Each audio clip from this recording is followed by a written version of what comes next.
आज हम एक ऐसे केस की बात करने जा रहे हैं जो दिल्ली से जुड़ा है, लेकिन इसकी कहानी विश्वास, धोखे और एक अधूरे वादे के इर्द गिर्द घूमती है।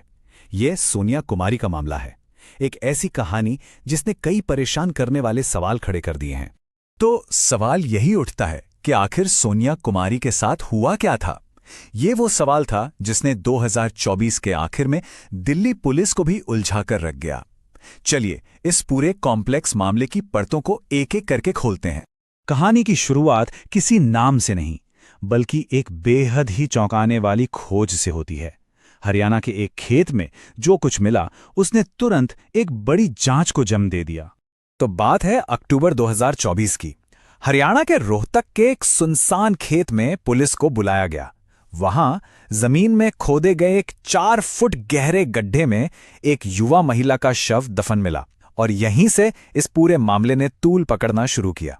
जब पहचान हुई तो पता चला कि दिल्ली के नांगलोई की रहने वाली 19 साल की सोनिया कुमारी थीं और उनके चेहरे पर चोट के निशान साफ साफ बता रहे थे कि ये कोई हादसा नहीं था, बल्कि एक क्रूर हत्या थी।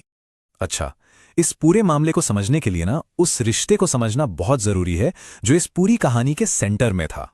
तो एक तरफ तो सोनिया थी जो शादी के सपने देख रही थी, और दूसरी तरफ वो इंसान था जिसे वो संजू नाम से जानती थी। पर जैसा कि जांच में बाद में पता चला, ये नाम भी कह सकते हैं कि एक धोखा ही था। अब देखिए, ये रिश्ता एक ऐसे पॉइंट पर आ गया था जहां एक बहुत बड़ा टकराव पैदा हुआ, और इन्वेस्टिगेटर्स का यही मानना है कि यही टकराव इस पूरी ट्रेजेडी की जड़ बना। और फिर जांच में एक ऐसी बात सामने आई जिसने इस पूरे केस को और भी ज्यादा दुखद बना दिया। पता चला कि सोनिया 7 महीने की प्रेग्नेंट थी। तो मतलब दोनों के बीच जो असहमति थी वो एकदम साफ थी। एक तरफ सोनिया बच्चे को इस दुनिया में लाना चाहती थी और शादी करना चाहती थी, तो दूसरी तरफ आरोपी शादी से साफ इनकार कर रहा था और रिपोर्ट्स के मुताबिक अबॉर्शन के लिए दबाव बना रहा था। और ये जो पूरा तनाव था ये 21 अक्टूबर को अपने पीक पर पहुंच गया। और ये दिन था करवा चौथ के त्योहार के आसपास का, जो दिन रिश्तों को सेलिब्रेट करने के लिए जाना जाता है। पुलिस की जांच से जो उस दिन की कहानी सामने आती है वो वाकई में बहुत डरावनी है।